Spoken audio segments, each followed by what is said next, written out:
Okay, today we're going to work on graphing parabolas that have a c value. So our general form is going to be ax squared plus c. Now we learned the other day that the a value is the vertical stretch or shrink. So it controls if the parabola opens up or down, basically like a reflection of the x-axis, or if it does not, and if it's a vertical shrink or a vertical stretch, so how skinny or how wide it is. Now the c value is going to control the vertical translation, meaning it will move it up or down. So let's start with this function. Let's go ahead and let's just graph the parent function. I'm just going to graph x squared. So the parabola that's x squared always has a vertex at 0, 0, and then it has a point at 1, 1, and 2, 4. And I could go on from there. Let me get the symmetrical points on the other side. So let's go ahead and draw that in and just kind of see what that looks like. All right. So that's my basic parent function parabola. So let's go ahead and let's see what a parabola would look like in this case where we have g of x. So it is still x squared. That means there is no reflection and there is no vertical stretch or vertical shrink. So it's going to be the same parabola as this, except this -2 is a vertical translation. Now, since it's negative, it is down 2.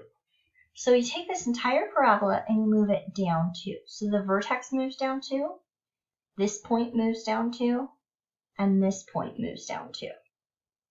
And let's go ahead and complete that on the left side also. So the parabola is the same size and same shape. It's really the same parabola. It was just completely shifted down 2 units. So this is the parabola of g of x. And when it says compare to the graph, that is the vertical translation down 2. Okay, let's go ahead and try this one. So this one right here, there is no a value, so there's no vertical stretch or vertical shrink. If you think of this as a 1, it's positive. That means it's going to open up. And then this +3 tells me that it is a vertical translation up 3. So instead of starting at 0, 0, I'm going to go ahead and start at 3.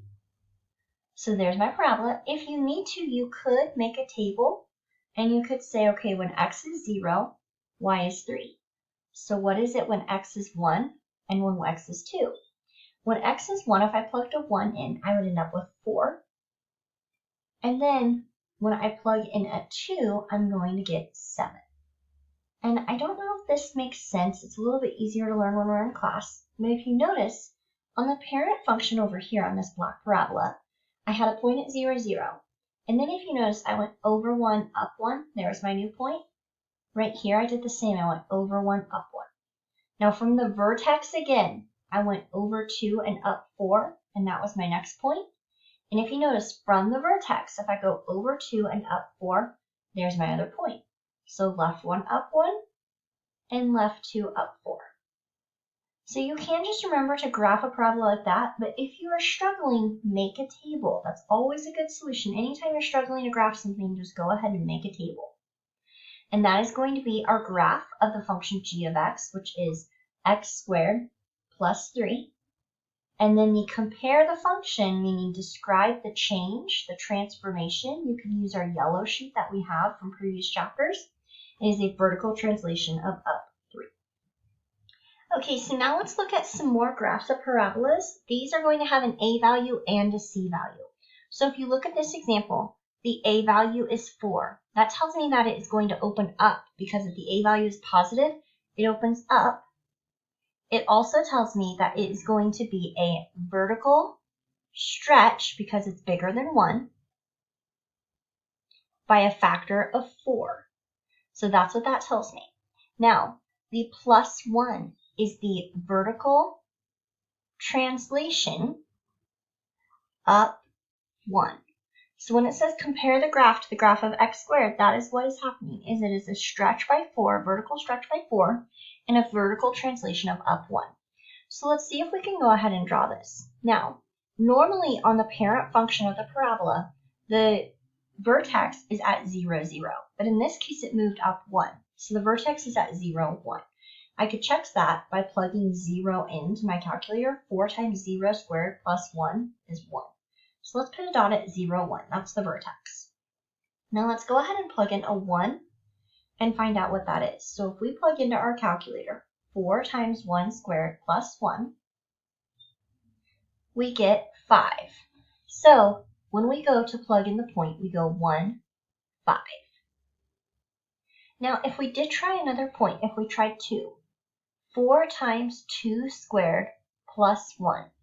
2 squared is 4. 4 times 4 is 16, plus 1 is 17.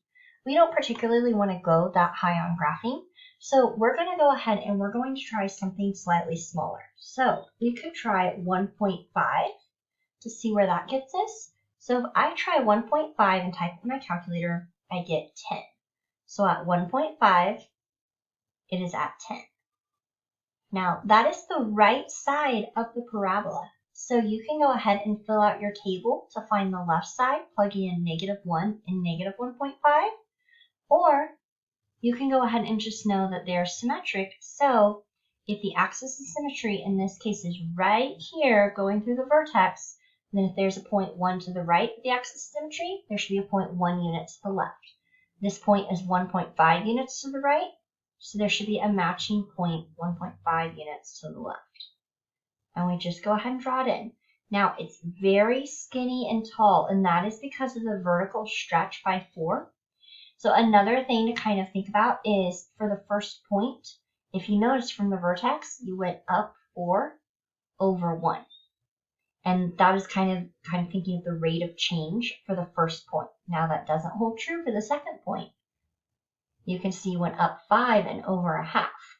So that is just something to kind of look in mind for the pattern, but if all else fails, a table will always help you out.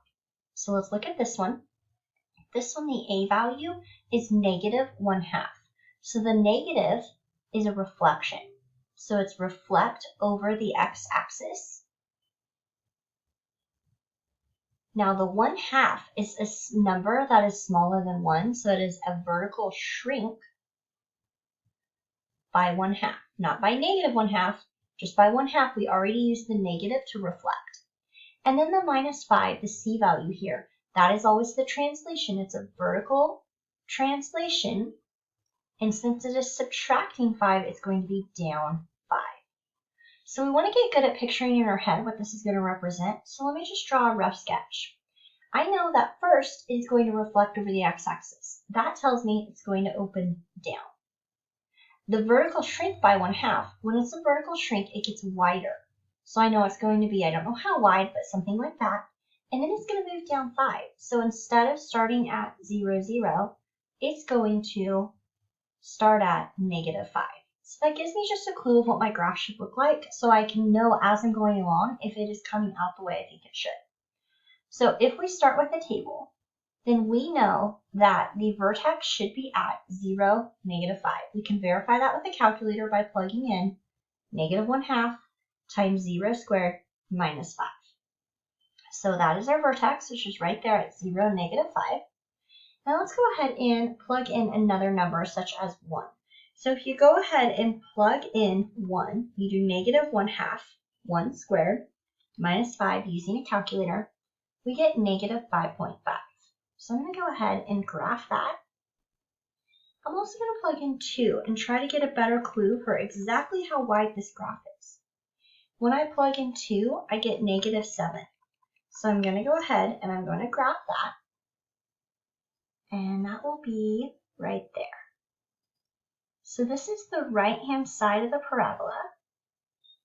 So then to do the left-hand side, once again, you could fill out your table, or you could figure out which points are symmetrical to the axis of symmetry.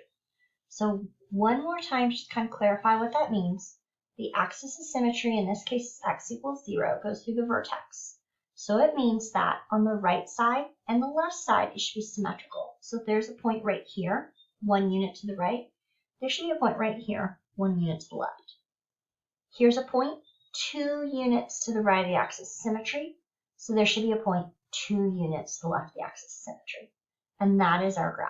So we've graphed it, and then above we have also already done the comparing. I like to compare first so that I have a clue how my graph should look like, so that when I'm actually graphing, I have an educated knowledge of where I'm going to go and can kind of self-check in my head thinking, does this make sense?